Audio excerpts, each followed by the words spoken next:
Hello everyone, I am Poonam Kumari from Botany Department, Government College Narnaul. Today we will discuss about automated sequencing and pyrosequencing. Automated sequencing की बात करने से पहले हम थोड़ा सा सेंगर्स मेथड के बारे में बात करते हैं, जो कि हमारा डाइडिऑक्सी मेथड है।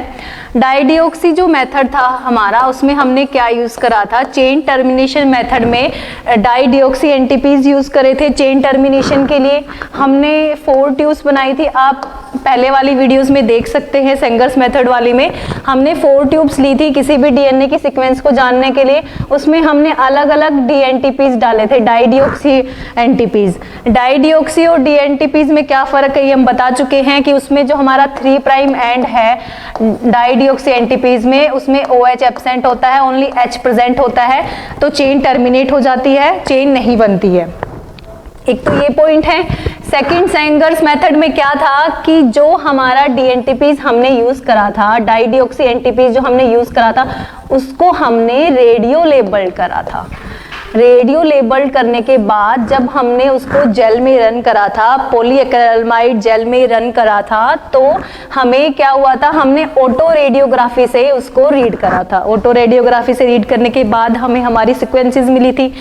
तो सेंगर्स मेथड में 2 पॉइंट हो गई।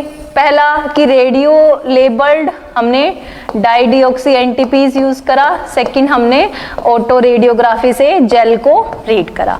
अब बात करते हैं ऑटोमेटेड सीक्वेंसिंग में क्या है। ये भी एक चेन टर्मिनेशन मेथड ही है, लेकिन इसमें क्या होता है, जो हमारे डाइडिऑक्सी न्यूक्लियोटाइड्स हैं वो फ्लोरोसेंट हैं। हमने डिफरेंट फ्लोरोफोर्स यूज करे हैं जिससे हम आइडेंटिफाई करेंगे डाइडिऑक्सी न्यूक्लियोटाइड्स को।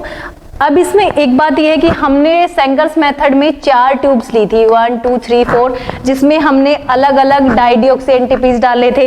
इसमें एडेनिन डाला था, इसमें ग्वानिन, साइटोसिन एंड थाइमिन, हर में हमने अलग अलग डाइडिऑक्सी एनटीपीज डाले थे। लेकिन ऑटोमेटेड सीक्वेंसिंग में हम क्या करेंगे, हम एक सिंगल टेस्ट ट्यूब लेंगे जिसमें हम सारे हमारे डाइडिऑक्सी एनटीपीज डालेंगे। फर्क क्या होगा कि जो हम मान लो हमने डाइडिऑक्सी एटीपी लिया है, एडिनोसिन ट्राइफॉस्फेट लिया है, इसमें जो हम फ्लोरोफोर यूज करेंगे उसका कलर अलग होगा। सेकंड, हम जो यूज करेंगे डाइडिऑक्सी सीटीपी साइटोसिन यूज करेंगे, उसमें जो हम फ्लोरोफोर ऐड करेंगे उसका कलर डिफरेंट होगा। तो जितने भी फ्लोरोफोर हम यूज करेंगे, जितने भी डाइडिऑक्सी एनटीपीज हम यूज करेंगे, उनका कलर सिर्फ अलग होगा, जिससे हम आगे जाके जब जेल को रीड करेंगे फ्लोरोसेंट डिटेक्टर से तो हमें कलर से पता चलेगा सीक्वेंस का। यहाँ पे हमने 4 टेस्ट ट्यूब यूज करी थी सेंगर में, यहाँ पे हम सिंगल टेस्ट ट्यूब यूज करेंगे। है दोनों चेन टर्मिनेशन मेथड ही। वहाँ पे हमने ऑटो रेडियोग्राफी करी थी, यहाँ पे हम फ्लोरोसेंट डिटेक्टर से यूज करेंगे। यही सब लिख रखा है कि हमने अलग अलग चेन टर्मिनेशन में डीडीएटीपीज को क्या करा है, इसको अलग फ्लोरोफोर से अटैच करा है और इसको अलग फ्लोरोफोर से। ऐसे ही जो बाकी हमारे डाइडिऑक्सी एनटीपीज हैं, ग्वानिन और थाइमिन, उनको भी हम अलग अलग फ्लोरोफोर से वो करेंगे, अटैच करेंगे। सारी रिएक्शन हमारी एक सिंगल टेस्ट ट्यूब में होगी। उसके बाद जो हम इसमें हमने क्या करा था, सेंगर्स मेथड में हमने जेल में अलग अलग वेल्स बनाए थे। अगर 4 टेस्ट ट्यूब है तो 4 ही अलग वेल बनाए थे, लेकिन हमारे ऑटोमेटेड सीक्वेंसिंग में हम सिर्फ एक सिंगल जेल का यूज करेंगे, उसमें सिंगल लेन होगी, उसी में इस टेस्ट ट्यूब का मटेरियल हम यूज करेंगे। अब जब इस टेस्ट ट्यूब का मटेरियल हमने यूज करा तो इसमें अलग अलग बैंड्स आएंगे। अब हम जब डिटेक्टर से डिटेक्ट करेंगे, यहाँ से डिटेक्टर पास करेंगे, तो हमें अलग अलग कलर के यहाँ पे बैंड्स मिलेंगे, उससे हम डिटेक्ट कर लेंगे कि हमारी सीक्वेंसिंग क्या है, वो आपको आगे पता चल जाएगा। अब क्या बात है कि जो फ्लोरोसेंट डिटेक्टर से हम यूज कर रहे हैं, फ्लोरोसेंट डिटेक्टर से हम क्या कर सकते हैं, या तो तभी रीड कर लेंगे डिटेक्टर से, सेकंड हम प्रिंटेड फॉर्म में भी डॉक्यूमेंट को निकाल सकते हैं आई से रीड करने के लिए, या फिर कंप्यूटर में स्टोरेज करके भी बाद में यूज कर सकते हैं। डीडीएनटीपीज के स्ट्रक्चर बेसिकली बताना है। हमें पता है डीएनटीपी की स्ट्रक्चर में हमारे 3' एंड पे OH प्रेजेंट होता है शुगर में, लेकिन हमारे डाइडिऑक्सी एनटीपीज में क्या होता है, जो 3' है वहाँ पे OH एब्सेंट होता है, ओनली H इज प्रेजेंट होता है। अगर H प्रेजेंट है तो रिएक्शन आगे नहीं बढ़ेगी, बिकॉज हमें रिएक्शन करने के लिए 3OH और फॉस्फेट चाहिए होता है 5' का। यहाँ पे हमारा फॉस्फोडाइस्टर बॉन्ड बनता है। अब अगर यहाँ पे पे OH नहीं होगा तो हमारा अगला न्यूक्लियोटाइड अटैच नहीं होगा, अगला न्यूक्लियोटाइड अटैच नहीं होगा तो चेन आगे बढ़ेगी नहीं, आगे नहीं बढ़ेगी तो चेन यहीं पे टर्मिनेट हो जाएगी। ये हम सेंगर्स मेथड में देख चुके हैं। इसमें भी यही होगा, फर्क सिर्फ यहाँ पे क्या है कि ये जो यहाँ पे DNTPs यूज होंगे ये सिर्फ फ्लोरोफोर से अटैच होंगे, जिससे हमें डिफरेंट कलर मिलेंगे, जिससे हम डिटेक्ट करेंगे कि हमने कौन सा न्यूक्लियोटाइड यूज करा है। अब हम बात करते हैं प्रोसेस की। मान लीजिए हमारे पास ये एक स्ट्रैंड है DNA का, single stranded, double stranded DNA है हमारे पास कोई भी जिसकी सीक्वेंस हमें जाननी है, उसको हम एल्कलाइट ट्रीटमेंट देंगे या हीट ट्रीटमेंट देंगे, उसको हम डीनेचर कर लेंगे और वो सिंगल स्ट्रैंडेड हमें DNA मिल जाएगा। अब इस सिंगल स्ट्रैंडेड DNA की हमें सीक्वेंस जाननी है जिसकी सीक्वेंस हमें अननोन है। अब हम क्या करेंगे, हम अलग अलग डाइडिऑक्सी एंटीपीज लेंगे, उनको फ्लोरोफोर से अटैच कर देंगे। जैसे कि हमारा डाइडिऑक्सीथाइमिन है ये, इसको हमने रेड फ्लोरोफोर से अटैच कर दिया है, ठीक है। हमारा डाइडिऑक्सी एडेनिन है, इसको हमने वॉयलेट कलर से फ्लोरोफोर से अटैच कर दिया है। हमारा जो गुआनिन है, डाइडिऑक्सी गुआनिन एडेनोसिन ट्राइफ, जो हमारा गुआनिन है डाइडिऑक्सी एंटीपी, इसको हमने ग्रीन कलर से कर दिया है। और जो हमारा डाइडिऑक्सी साइटोसिन है उसको हमने ब्लू कलर से कर दिया है। ये हमारे अलग अलग कलर फ्लोरोफोर के दिख रहे हैं। अब हम इस सारी रिएक्शन में हम क्या करेंगे, हमारा टेम्पलेट डाल दिया हमने इस टेस्ट ट्यूब में, जो जिसकी सीक्वेंस हमें जाननी है, हमने प्राइमर डाल दिया, ठीक है। अब हम क्या करेंगे, हमारे ये डाइडिऑक्सी एंटीपीज डाल देंगे, DDT डाल दिया हमने, DDA डाल दिया, ATP, TTP, dideoxy CTP and dideoxy GTP। सिर्फ इनका कलर अलग है, ये देख लिया, T का रेड है, A का वॉयलेट है, G का ग्रीन है और C का ब्लू है, ठीक है। अब जब रिएक्शन होगी तो क्या होगा, जहाँ पे T जाके अटैच होगा चेन टर्मिनेट हो जाएगी। अब चेन आगे बढ़ेगी नहीं ना, क्योंकि इसके 3 प्राइम पे OH है ही नहीं। ये पहले तो जाके मान लो ये हमारी है ATC, अब मान लो T जा रहा है, T डाइडिऑक्सी T है, ये यहाँ जाके अटैच हो गया। अब क्या होगा, इसके 3 प्राइम पे OH तो है ही नहीं, इसके 3 प्राइम पे H प्रेजेंट है। अगर H प्रेजेंट है तो आगे वाला जो न्यूक्लियोटाइड आएगा वो इससे अटैच नहीं होगा फॉस्फेट से, फॉस्फोडाइस्टर बॉन्ड यहाँ पे नहीं बनेगा। अब जब फॉस्फोडाइस्टर बॉन्ड नहीं बनेगा तो चेन टर्मिनेट हो जाएगी। तो अगर मान लो यहाँ पे रिएक्शन टर्मिनेट हो रही है, यहाँ पे A है, यहाँ पे हमारा डाइडिऑक्सी T, यहाँ पे बहुत सारे एंटीपीज भी हैं, कोई भी जा सकता है, कंपटीशन होगा। नॉर्मल DNTPs भी प्रेजेंट है, अगर नॉर्मल DNTP जाके अटैच होता है तो चेन कंटिन्यू रहेगी। अगर हमारा डाइडिऑक्सीथाइमिन जाता है तभी चेन टर्मिनेट होगी। तो हम पहली पॉसिबिलिटी लेते हैं कि हमारा डाइडिऑक्सीथाइमिन है, यहाँ पे अटैच हो गया है, अटैच होने के बाद यहाँ तक तो बॉन्ड बना, अब इसके आगे चेन टर्मिनेट हो गई, क्योंकि इसके पास 3 प्राइम पे OH नहीं है तो फॉस्फोडाइस्टर बॉन्ड नहीं बनेगा, वो नेक्स्ट वाले न्यूक्लियोटाइड से फॉस्फेट अटैच नहीं होगा 3OH पे, तो यहाँ पे चेन टर्मिनेट हो जाएगी। तो हमें एक बैंड तो ये मिल गया। सेकेंड पॉसिबिलिटी ये है कि यहाँ पे, अब यहाँ पे एडेनिन है तो मतलब A का एडेनिन का कॉम्प्लीमेंट्री थाइमिन है, तो रिएक्शन यहाँ तक तो नॉर्मल गई, इस वाले A पे तो हमारा normal DNTP normal thymine attach हुआ है तो चेन कंटिन्यू रही। आगे जाके क्या हुआ, यहाँ पे जो सेकंड A है यहाँ पे हमारा डाइडिऑक्सी थाइमिन अटैच होगा। अगर यहाँ पे सेकंड वाला डाइडिऑक्सी अटैच होगा तो चेन यहाँ पे टर्मिनेट हो जाएगी। अगर यहाँ टर्मिनेट हो रही है तो हमें इतना बैंड मिल जाएगा, इस लेंथ का बैंड मिल जाएगा। अब हम बात करते हैं थर्ड पॉसिबिलिटी की। हो सकता है पहले वाले एडेनिन पे भी नॉर्मल थाइमिन अटैच हुआ हो, नेक्स्ट सेकंड वाले एडेनिन पे भी नॉर्मल थाइमिन अटैच हुआ हो। अब जो थर्ड एडेनिन है, हो सकता है पॉसिबिलिटी यहाँ पे हमारा डाइडिऑक्सीथाइमिन अटैच हो गया हो। अगर यहाँ पे थाइमिन अटैच हो गया डाइडिऑक्सी तो चेन यहाँ पे टर्मिनेट हो जाएगी। मैं बता चुकी हूँ कि डाइडिऑक्सी के पास 3 प्राइम पे H प्रेजेंट है, OH प्रेजेंट नहीं है। चेन आगे प्रोसेस के लिए 3 प्राइम पे OH कंपलसरी है, OH प्लस में अगले न्यूक्लियोटाइड का फॉस्फेट ग्रुप अटैच होके फॉस्फोडाइस्टर बॉन्ड की फॉर्मेशन करते हैं। तो हमारी चेन यहाँ टर्मिनेट हो गई, तो हमें यहाँ थर्ड पॉसिबल बैंड मिल गया। अब जो डाइडिऑक्सी है उसका अपना कलर है, हमने फ्लोरोफोर लगाया है, यहाँ पे रेड है, यहाँ पे भी रेड ही आपको दिख रहा है। ऐसे ही हम नेक्स्ट करेंगे, हम डाइडिऑक्सी एडेनिन का देखते हैं। हो सकता है एडेनिन, अब हमारा थाइमिन का कॉम्प्लीमेंट्री एडेनिन है, तो जब प्रोसेस चलेगी तो एडेनिन अगर हमारे पहले ही थाइमिन पे अटैच हो गया तो टर्मिनेट चेन यहाँ पे हो जाएगी। अगर वो हमारे नेक्स्ट वाले थाइमिन पे अटैच होगा डाइडिऑक्सी एडेनिन तो चेन वहाँ पे टर्मिनेट हो जाएगी। यहाँ पे दो यहाँ पे हमारे दो टी हैं, दो थाइमिन हैं, तो दो हमारे बैंड बन गए, फर्स्ट पॉसिबिलिटी और सेकेंड पॉसिबिलिटी। ऐसे ही हमारी यहाँ पे भी दो पॉसिबिलिटीज हैं, ग्वानिन हो सकता है यहाँ पे लग जाए इस वाले सी के पास या फिर इस वाले सी के पास। पहले वाले में लगेगा तो चेन यहीं पे टर्मिनेट हो जाएगी। मान लो यहाँ पे नॉर्मल डीएनटीपी अटैच हो गया और नॉर्मल जीटीपी अटैच हो गया तो चेन कंटिन्यू रहेगी। हो सकता है यहाँ पे अगर हमारा डाइडिऑक्सी जीटीपी अटैच हो जाए तो चेन यहाँ टर्मिनेट हो जाएगी। ये दो पॉसिबिलिटी। ऐसे ही हमारी थर्ड पॉसिबिलिटी हो जाएगी। यहाँ पे भी हमारे 3 बैंड बन रहे हैं कि हमारा अगर साइटोसिन है तो क्या हो सकता है, यहाँ पे अटैच हो जाएगा तो चेन यहाँ टर्मिनेट हो जाएगी। मान लो यहाँ पे नॉर्मल हमारा डाइडिऑक्सी साइटोसिन अटैच हुआ है तो चेन कंटिन्यू रहेगी और नेक्स्ट पे जाके टर्मिनेट हो जाएगी। अगर यहाँ पे आके हमारा डाइडिऑक्सी साइटोसिन अटैच होगा तो चेन सेकेंड ग्वानिन पे टर्मिनेट हो जाएगी। एक पॉसिबिलिटी ये हो गई।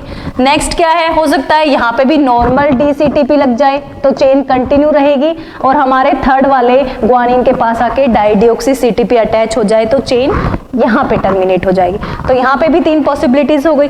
अब हम क्या करेंगे, ये जो हमारी टेस्ट ट्यूब का मिक्सचर है इसको हम एक सिंगल जेल में रन करेंगे। ये हमारे पास एक सिंगल जेल है, इसमें हमारे पास सिंगल वेल है, इसमें हम ये टेस्ट ट्यूब का मटेरियल लोड कर देंगे, जेल रन करेगी। साइज के बेसिस पे जो स्मॉलेस्ट फ्रेगमेंट होगा वो सबसे नीचे आएगा, लार्जेस्ट फ्रेगमेंट सबसे ऊपर रहेगा। जब हमारी जेल रन हो जाएगी तो हम लेजर बीम से डिटेक्ट करेंगे, ठीक है, फोटो मल्टीप्लायर यूज करेंगे जिससे हमें बैंड्स दिखेंगे। अब हमें दिख रहा है अगर टर्मिनेट टी पे हुआ है तो हमें टी के लिए कैसा बैंड दिखेगा, हमें सब बैंड दिखेगा रेड कलर का, तो हम लिख लेंगे टी। अब हमें वॉयलेट कलर दिख रहा है तो हमें पता है हमने वॉयलेट कलर का फ्लोरोफोर ए के लिए यूज करा है तो हम ए लिख लेंगे। हमें पता है हमें ब्लू कलर दिख रहा है तो ब्लू कलर हमें सी के लिए यूज करा है तो हम सी लिख लेंगे। हमें पता है ग्वानिन के लिए हमने जी यूज करा है, ग्रीन कलर के लिए ग्वानिन के लिए हमने ग्रीन कलर यूज करा है तो जहाँ पे ग्रीन कलर आएगा वहां पे हम जी लिख लेंगे। फिर वॉयलेट कलर पे ए लिख लेंगे। आप कलरिंग देख के लिख सकते हैं, अगर पहले रेड कलर है तो टी हो जाएगा, वॉयलेट कलर है तो ए हो जाएगा, ग्रीन है तो जी हो जाएगा, रेड है तो टी हो जाएगा, ठीक है, और ब्लू है तो सी हो जाएगा। अब आप यहाँ से सीक्वेंस लिख सकते हैं कलर देख के। जब आपने ये सीक्वेंस कलर वाइज फ्लोरोफोर के कलर से आपने लिख ली है तो ये जो सीक्वेंस हमें मिली है इस सीक्वेंस की कॉम्प्लीमेंट्री सीक्वेंस हम बना सकते हैं। ए का कॉम्प्लीमेंट टी का कॉम्प्लीमेंट्री ए का कॉम्प्लीमेंट्री टी, सी का कॉम्प्लीमेंट्री जी, और इसकी कॉम्प्लीमेंट्री सीक्वेंस बना के हम अपने फ्रेगमेंट की सीक्वेंस जान सकते हैं। ऐसे हम ये करते हैं। सेकंड भी सेम है, बस एक फ्लो चार्ट आपको दिखा रखा है कि ये हमारा डीएनए सिंगल स्ट्रैंडेड फ्रेगमेंट है। ये हमने डीएनटीपी प्लस में फ्लोरोसेंट लेबल डाइडिऑक्सीन्यूक्लियोटाइड यूज करे हैं, रिएक्शन मिक्सचर हुआ है, फिर हमने हमारा जेल में रन करा है। फोटो मल्टीप्लायर से हम बैंड्स की कलर देख के हम अपनी सीक्वेंस को पता लगा सकते हैं। सेम पिक्चर ये भी वही दिखा रही है, लेजर से करके डिटेक्टर से सीक्वेंसिंग रीडिंग कर सकते हैं। हम कलरिंग के बेस पे सीक्वेंस रीडिंग कर सकते हैं। यहाँ पे इन्होंने अलग कलर के फ्लोरोफोर लिए हैं, आप किसी भी कलर का ले सकते हैं और अपनी सीक्वेंस जान सकते हैं। नेक्स्ट जो हमारा है वो है पायरो सीक्वेंसिंग, ठीक है। पायरो सीक्वेंसिंग का जो प्रिंसिपल है वो बेस होता है sequencing by synthesis. Synthesis sequencing के बाद मतलब सिंथेसिस होगी, उससे हम सीक्वेंस जानेंगे, सिंथेसिस से सीक्वेंस जानेंगे। पायरो क्यों कहा गया है? पायरो इसलिए कहा गया है क्योंकि इसमें पायरोफॉस्फेट का मेन रोल है, ठीक है। पायरोफॉस्फेट कैसे रिलीज होता है? जब हम हमारा बॉन्ड फॉर्मेशन करते हैं, मान लो हमारा डीएनए का 3' एंड है, हमारे पास यहाँ पे हमारा न्यूक्लियोटाइड प्रेजेंट है, एडेनिन न्यूक्लियोटाइड प्रेजेंट है। यहाँ पे इसके 5 प्राइम कार्बन पे हमारे पास 3 फॉस्फेट होते हैं, अल्फा, बीटा, गामा। तो जब हमारा रिएक्शन होती है, मान लो प्राइमर का 3 प्राइम एंड है, यहाँ पे OH प्रेजेंट है, OH के साथ जब अल्फा फॉस्फेट की रिएक्शन होती है, फॉस्फेट बॉन्ड बनता है, तब यहाँ पे 2 पायरोफॉस्फेट रिलीज होते हैं। अब यहाँ पे पायरोफॉस्फेट रिलीज होते हैं। अब जो पायरोफॉस्फेट जो रिलीज हुआ है वो आगे रिएक्शन करता है। तो जो पायरोफॉस्फेट यहाँ पे रिलीज हुआ है वो हमारा जो सल्फ्यूरेज एंजाइम है उस पायरोफॉस्फेट को यूज करेगा, प्लस में उसके पास सबस्ट्रेट है एडिनोसिन फोस्फोसल्फेट। ठीक है, एडिनोसिन फोस्फोसल्फेट सबस्ट्रेट को यूज करके वो एटीपी की फॉर्मेशन करेगा। अब जो एटीपी बना है उसको ल्यूसीफेरेज एंजाइम यूज करेगा, प्लस में वो सबस्ट्रेट लेगा लूसीफेरिन, लूसीफेरेज एंजाइम एटीपी प्लस लूसीफेरिन को लेके फ्लैश लाइट प्रोड्यूस करेगा। अब जो फ्लैश लाइट प्रोड्यूस हुई है उसको हम पायरोग्राम पे देखेंगे। हमने यहाँ पे एडेनिन ऐड करा है, तो एडेनिन की फ्लैश लाइट हमें एक पीक के फॉर्म में यहाँ पे दिखेगी। ठीक है, ये हमारी पायरो सीक्वेंसिंग का बेसिक प्रिंसिपल है। हमारे स्टेप्स क्या होंगे, पहले हम टेम्पलेट प्रिपेयर करेंगे, फिर हम पायरो सीक्वेंसिंग रन करेंगे। इसमें जो हमने एंजाइम्स यूज करे हैं वो है हमारा डीएनए पॉलीमरेज 1, एटीपी सल्फ्यूराइलेज, लूसीफेरेज एंड एपाइरेज। हम इनको बाद में एक एक करके देखेंगे। एटीपी सल्फ्यूराइज हमने देख लिया है, एटीपी की फॉर्मेशन करेगा, लूसीफेरेज लाइट प्रोड्यूस करने में हेल्प करेगा। हमारे जो सबस्ट्रेट होंगे वो क्या होगा, हमारी टेम्पलेट स्ट्रैंड, हमारा प्राइमर, एपीएस, एडिनोसिन फोस्फोसल्फेट और हमारा लूसीफेरिन। अब हम प्रोसीजर की बात करते हैं। प्रोसीजर में हमें टेम्पलेट प्रिपेयर करना है। टेम्पलेट प्रिपरेशन के लिए हम 2 प्रोसीजर कर सकते हैं, एक solid phase pyrosequencing, second is liquid phase pyrosequencing. हम पहले सॉलिड फेज पायरो सीक्वेंसिंग की बात करते हैं। सॉलिड फेज पायरो सीक्वेंसिंग में पहले हमारी टेम्पलेट हमें चाहिएगी, हमारा टेम्पलेट स्टैंड हमें चाहिएगा, वो हमें पीसीआर रन करने के बाद हमें टेम्पलेट स्टैंड मिल जाएगा। अब जो हमारा प्राइमर होगा उसको हम बायोटाइनेटेड कर लेंगे। ये हमने हमारे प्राइमर को बायोटाइनेटेड कर लिया। जो भी सीक्वेंस हमें चाहिए, जो सीक्वेंस हम यूज करेंगे एज ए टेम्पलेट, उसके प्राइमर को हम बायोटाइनेटेड कर लेंगे। बायोटाइनेटेड करने के बाद हम क्या करेंगे, इस हमारे बायोटाइनेटेड प्राइमर को अटैच करेंगे और हम कह सकते हैं बाइंड करेंगे स्ट्रेप्टोविडिन कोटेड मैग्नेटिक बीड्स के साथ। बीट से क्या होगा, जो हमारा स्ट्रैंड है वो क्या हो जाएगा, वहीं पे अटैच हो जाएगा, बाइंड हो जाएगा सॉलिड फेज पे। अब हमने अटैच कर लिया है हमारा मैग्नेटिक बीट। ठीक है, अब हम क्या करेंगे, हमारी टेम्पलेट सीक्वेंस चाहिए। हम यहाँ पे या तो अल्कलाइन ट्रीटमेंट देंगे या हीट ट्रीटमेंट देंगे, जिससे हमारा डबल स्ट्रैंडेड जो डीएनए है वो सिंगल स्ट्रैंडेड में कन्वर्ट हो जाएगा।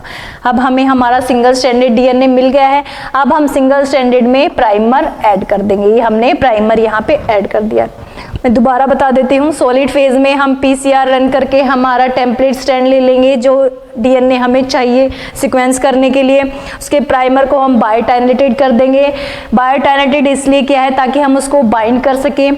बायोटाइनेटेड जो हमारा प्राइमर है उसको हम मैग्नेटिक स्ट्रेप्टोविडिन कोटेड मैग्नेटिक बीट से अटैच करेंगे। अटैच करने के बाद हमारा डीएनए बाइंड हो गया है सॉलिड फेज पे। अब हम क्या करेंगे, डबल स्ट्रैंडेड को सिंगल स्ट्रैंडेड में कन्वर्ट कर लेंगे और प्राइमर अटैच कर देंगे। अब हम बात करते हैं लिक्विड फेज की। लिक्विड फेज में भी वही है, हमारा टेम्पलेट चाहिए। ठीक है, ये सब एक सिंगल ट्यूब में चलेगा, लिक्विड मीडियम में। हम पीसीआर रन करेंगे हमारे टेम्पलेट डीएनए के लिए, जो डीएनए जिसकी सीक्वेंसिंग हमें करनी है उसके लिए। ठीक है, अब हमें ये हमारा टेम्पलेट मिल गया, यहाँ पे प्राइमर अटैच है। अब इस प्राइमर को हमें रिमूव करना है। प्राइमर रिमूव करने के लिए हम एक्सोन्यूक्लियेज एंजाइम का यूज करते हैं। एक्सोन्यूक्लियेज 1 जो एंजाइम है उसका यूज करते हैं हम पीसीआर के प्राइमर को रिमूव करने के लिए। सेकंड जो हमारा एंजाइम है एपाइरेज, उसको हम यूज करते हैं ताकि जो एक्स्ट्रा न्यूक्लियोटाइड्स हैं प्रेजेंट हैं सॉल्यूशन में उनको हम रिमूव कर सके। तो जो एपाइरेज एंजाइम है उसका वर्क होता है जो एक्स्ट्रा न्यूक्लियोटाइड्स प्रेजेंट होते हैं उसको हम रिमूव कर सके। अब ये हमारा प्राइमर रिमूव हो गया है, ये हमारे पास पीसीआर की सीक्वेंस प्रेजेंट है। अब हम क्या करेंगे, यहाँ पे हमारा प्राइमर ऐड करेंगे, सीक्वेंसिंग प्राइमर ऐड करेंगे। तो पहले हम क्या करेंगे, हीट ट्रीटमेंट देंगे ताकि double stranded DNA single stranded में कन्वर्ट हो जाए। अब जब सिंगल स्ट्रैंडेड में ये कन्वर्ट हो गया है, अब हम कूल करेंगे, ठीक है, हीट ट्रीटमेंट दिया था इसलिए अब सॉल्यूशन को कूल करेंगे। सॉल्यूशन को कूल करने के बाद हम हमारा सीक्वेंसिंग प्राइमर अटैच कर देंगे। ये हमारा सीक्वेंसिंग प्राइमर अटैच हो गया है। तो हमें पता है पायरो सीक्वेंसिंग में हम किसी भी डीएनए फ्रेगमेंट की सीक्वेंस जानने के लिए प्रोसेस करते हैं। तो ये वही प्रोसेस चल रही है, हमें हमारा सिंगल स्ट्रैंडेड डीएनए मिल गया है। हर सीक्वेंस को जानने के लिए, किसी भी डीएनए की सीक्वेंस जानने के लिए हमें सिंगल स्ट्रैंडेड डीएनए ही चाहिए होता है। अब हम एंजाइमेटिक रिएक्शंस की बात कर लेते हैं, जैसे कि हमारा डीएनए पॉलीमरेज। हमें पता है डीएनए पॉलीमरेज चेन कंटिन्यूएशन में हेल्प करता है, चेन सिंथेसिस में हेल्प करता है। तो हमारे पास जो पहले डीएनए प्रेजेंट है उसमें जब हम न्यूक्लियोटाइड ऐड करते हैं तो न्यूक्लियोटाइड चेन इंक्रीज हो जाती है, यहाँ पे n+1 चेन इंक्रीज हो गई।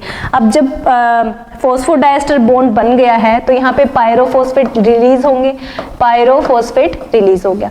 अब ये जो पायरोफॉस्फेट है ये मैं पहले भी बता चुकी हूँ। पायरोफॉस्फेट अब क्या करेगा, एडिनोसिन फोस्फोसल्फेट सबस्ट्रेट के साथ अटैच होके इसके साथ मिलके एटीपी सल्फराइज एंजाइम क्या करेगा, एटीपी की फॉर्मेशन करेगा। अब ये जो एटीपी है ये लूसिफरेज एंजाइम यूज करेगा with the help of luciferin substrate. ये किस में कन्वर्ट कर देगा, लाइट में। यहाँ पे फ्लैश लाइट मिलेगी हमें, ठीक है। कन्वर्ट तो लूसिफेरिन को ऑक्सीलूसिफेरिन में कर देगा और एटीपी को एएमपी प्लस पायरोफॉस्फेट में। लेकिन जब ये एटीपी वाली रिएक्शन होगी, एटीपी का यूज करेगा हमारा लूसिफरेज एंजाइम, तो यहाँ पे फ्लैश लाइट हमें दिखेगी। अब ये जो फ्लैश लाइट है ये हम क्या करेंगे, डिटेक्ट कर सकते हैं पायरोग्राम में। हमें एक पीक की फॉर्मेशन मिलेगी, हमें ऐसे करके पायरोग्राम मिलेगा। जहाँ पीक की फॉर्मेशन मिल रही है वहां पे मतलब है बॉन्ड सिंथेसिस हुआ है, ठीक है। बॉन्ड सिंथेसिस हुआ है तभी पायरोफॉस्फेट रिलीज हुए, पायरोफॉस्फेट रिलीज हुए तब लाइट रिलीज हुई, ठीक है। तो लाइट रिलीज हुई तो पीक बना, तो सिंथेसिस, पायरोसिंथेसिस, सीक्वेंसिंग बाय सिंथेसिस इसीलिए है। अब हमें पता चल गया यहाँ पे एक न्यूक्लियोटाइड था, जहाँ पे बॉन्ड नहीं बन रहा है वहाँ का मतलब है हमने जो भी हमारा डीएनटीपी लिया था वो अटैच नहीं हुआ, उसके कॉम्प्लीमेंट्री वहाँ पे कोई भी सीक्वेंस नहीं थी। अब एक बात यहाँ पे इम्पोर्टेंट ये है कि हम एक टाइम पे एक ही डीएनटीपी डालते हैं, चाहे तो वो डीऑक्सी एडेनिन ट्राइफॉस्फेट डाल लो, चाहे डीऑक्सी सीटीपी डाल लो, चाहे डीजीटीपी डाल लो या डीसीटीपी, एक बार में एक ही टाइप का हमारा डीएनटीपी जाएगा। अब क्या बात, अब जो बच गए, अब जो हमारे न्यूक्लियोटाइड एक्स्ट्रा या एटीपी हमारे सॉल्यूशन में जो बच गए उनको एपाइरेज एंजाइम क्या कर देगा, डिग्रेड कर देगा और रिमूव कर देगा, ठीक है। अब हम बात करते हैं लिक्विड फेज में ही सिंथेसिस पायरो सीक्वेंसिंग कैसे हो रही है।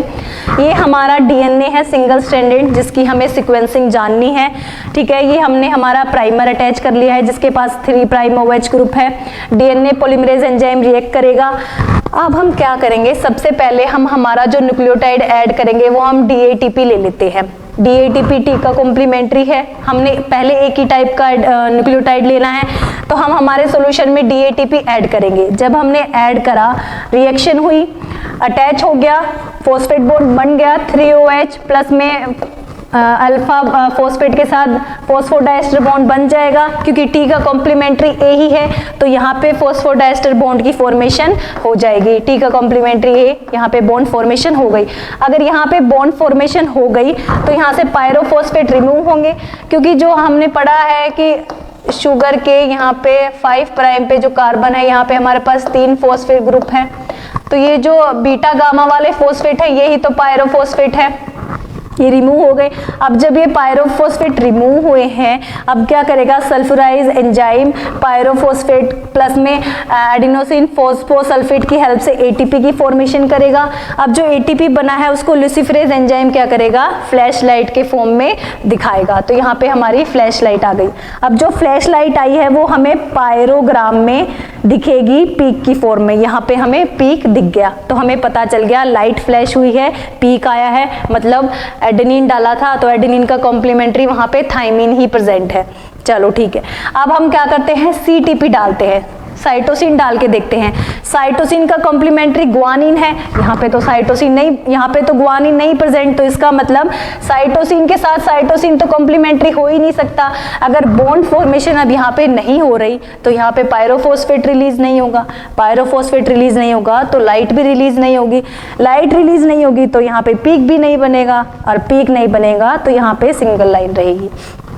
तो मतलब हमारा जो नेक्स्ट जो न्यूक्लियोटाइड है वो साइटोसिन का कॉम्प्लीमेंट्री तो नहीं है, तो हम C नहीं ले सकते। ठीक है, अब हम क्या करते हैं, ग्वानिन डाल के देखते हैं। हमने ग्वानिन डाला, मान लो हमने 5 GTP डाल दिए, ठीक है, 5 ग्वानिन डाल दिए। अब हम 5 ग्वानिन डालते हैं तो 2 तो यहाँ पे अटैच हो गई, पायरोफॉस्फेट रिलीज होंगे, लाइट फ्लैश आएगी, फॉस्फेट बॉन्ड बनेगा तो लाइट आएगी। अब लाइट आई है तो पीक बनेगा, तो ये पीक की इंटेंसिटी ज्यादा हो गई, तो मतलब यहाँ पे 2 ग्वानिन प्रेजेंट है। यहाँ पे एक एडेनिन अटैच हुआ तो पीक थोड़ा है, फिर नेक्स्ट बढ़ गया, ज्यादा होंगे तो ये, तो हमें पता चल गया कि ग्वानिन हमने डाला था, नेक्स्ट जो हमने डाला था वो ग्वानिन का कॉम्प्लीमेंट्री होगा क्योंकि पीक आया है। ऐसे करके हम फिर थायमिन डाल के देखेंगे। थायमिन मान लो हमने फिर से 5 थायमिन डाले तो 3 तो यहाँ अटैच हो जाएंगे, पायरोफॉस्फेट बनेंगे, पायरोफॉस्फेट से हमारा सल्फराइज एंजाइम ATP बनाएगा, ATP से लुसिफरेज एंजाइम लाइट फ्लैश करेगा और यहाँ पे हमारा पीक आ जाएगा। ये हमारा 3T का पीक आ गया, 3 थायमिन यूज हुए हैं, 2 एक्स्ट्रा बच गए, जो 2 एक्स्ट्रा बचे हैं उनको एपाइरेज एंजाइम रिड्यूस कर देगा और डिग्रेड कर देगा, तो यहाँ पे एक्स्ट्रा पीक आया तो हमें पता चल गया कि ये थायमिन है। अब हम इस पायरोग्राम को रीड करेंगे, तो अगर पीक पहला आया है A, सेकंड पीक आया है 2G का तो 2G लिख लिए, थर्ड जो हमारा है ज्यादा पीक आया है 3T लिख लिए, ये हमने लिख ली, ये हमने पीक के हिसाब से लिख लिया। अब इसी के कॉम्प्लीमेंट्री जो सीक्वेंस होगी वो हमारी DNA जिसका हम जानना चाहते हैं उसकी सीक्वेंस हो जाएगी, तो इसका पीक की जो कॉम्प्लीमेंट्री सीक्वेंसेस को पायरोग्राम की सीक्वेंसिंग को कॉम्प्लीमेंट्री करके हम हमारे DNA की सीक्वेंसिंग जान सकते हैं। ये समरी है कि हमारे पास एक सिंगल स्ट्रैंडेड DNA है, ये हमारा प्राइमर अटैच हो गया, DNTP डालेंगे, DNA पॉलीमरेज एंजाइम काम करेगा, जब बॉन्ड फॉर्मेशन होगी तो पायरोफॉस्फेट रिलीज होगा, पायरोफॉस्फेट रिलीज होगा तो सल्फराइज एंजाइम क्या करेगा, ATP की फॉर्मेशन करेगा। अब ATP की फॉर्मेशन हो गई तो लुसिफरिन प्लस ATP को यूज करके लुसिफरेज एंजाइम क्या करेगा, ऑक्सीलुसिफरिन बनाएगा और फ्लैश लाइट प्रोड्यूस करेगा। वो फ्लैश लाइट हमें ऐसे यहाँ पे पायरोग्राम में दिखेगी, जैसे यहाँ पे दिख रही है, तब उससे हम सिक्वेंसिंग पता कर सकते हैं। अगर बॉन्ड बनेगा तभी लाइट फ्लैश होगी, बॉन्ड नहीं बनेगा तो लाइट फ्लैश नहीं होगी। पहला जो मेन पॉइंट वो तो बॉन्ड फॉर्मेशन होगी तो लाइट फॉर्म होगी, अगर बॉन्ड फॉर्मेशन नहीं होगी तो लाइट नहीं बनेगी। सेकंड पॉइंट, एक टाइम में एक ही टाइप का DNTP हम डालेंगे, वन टाइम हम ओनली वन टाइप का DNTP ही यूज करेंगे, नेक्स्ट टाइम हम अलग टाइप का DNTP डालेंगे, तभी हमें पता चलेगा कि ये वाला DNTP के साथ बॉन्ड फॉर्म हुआ या नहीं हुआ। Thank you.